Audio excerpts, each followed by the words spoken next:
Why is Africa still poor?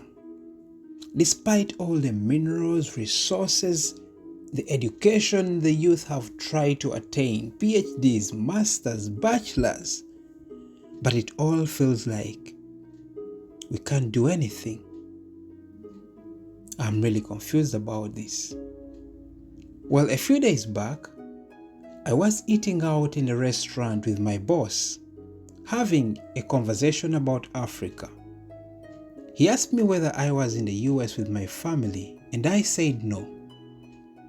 We went on with the conversation, and he told me he would like me to meet a friend of his who is building hospitals and making donations in Africa, which I accepted, but this was a real challenge to me. Deep down in my heart, I asked myself, someone from the US donates to Africa, but a billionaire in Africa can't even build a public washroom in a slum? When is this ever going to end?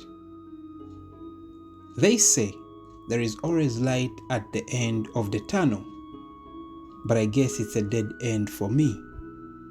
Could someone please help me see the light?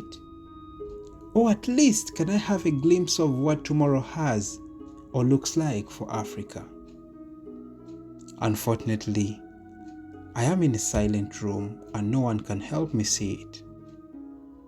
Ladies and gentlemen, welcome to Jet Travels, and today we're going to find out why Africa is still poor.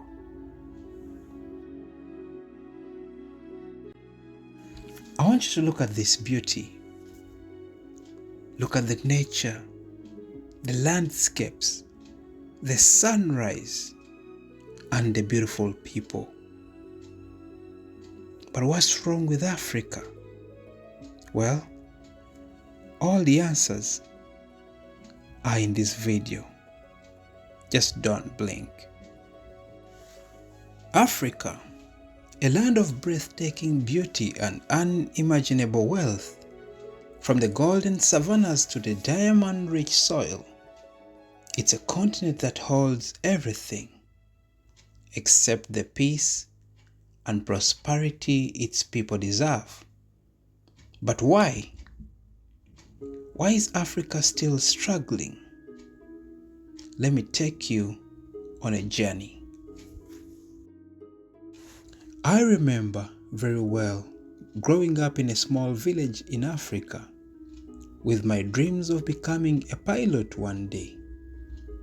Studied in a school with no books, went to clinics with no medicine, and born in a family that could barely afford a meal. That was my story back in the days. But why do stories like mine still exist in Africa, a continent so rich in resources, beauty, and culture? Africa's story of poverty began centuries ago. Colonization stripped the continent of its wealth, gold, diamonds, and even its people. While empires grew rich overseas, Africa was left behind, its people enslaved, and its land exploited. In the mid-1900s, African nations began to break free. There was hope, a new dawn, but the independence came with challenges. Colonial powers left behind broken systems, weak economies, and borders that divided communities. Leaders inherited nations built to serve outsiders, but not their own people. Some leaders rose to the challenge, but others fell to greed. Corruption drained national wealth, while foreign powers continued to exploit Africa's resources. They came not with chains, but this time round with contracts, and once again, Africa lost. To build roads, schools, and hospitals, African nations borrowed money, but the loans came with strings attached. High interest rates and conditions that benefited the lenders, but not the borrowers. The debt grew and so did the struggles of Africa. Today, Africa faces another enemy, and that's climate change. Despite contributing the least to global emissions, the continent suffers the most. Crops fail, rivers dry up, and millions face hunger. The world's systems remain unfair, keeping countries like mine in the cycle of poverty. But there is hope. Let me tell you this. Africa is not just a story of poverty. It is a story of resilience. Across the continent, people are fighting back. Innovators are creating solutions.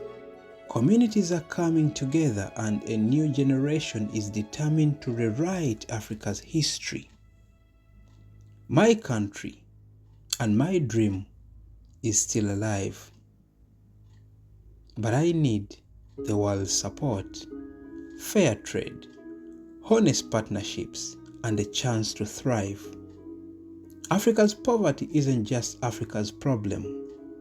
It is a story we all share, and together we can change it. Learn, share, and act. Let's build a future where no child, no matter where they are born, has to dream of basic necessities. It's a short video, but hopefully you can teach this to your children who may not have the chance to access this literature. Thank you so much for watching. Keep tuned. We are going deep into history.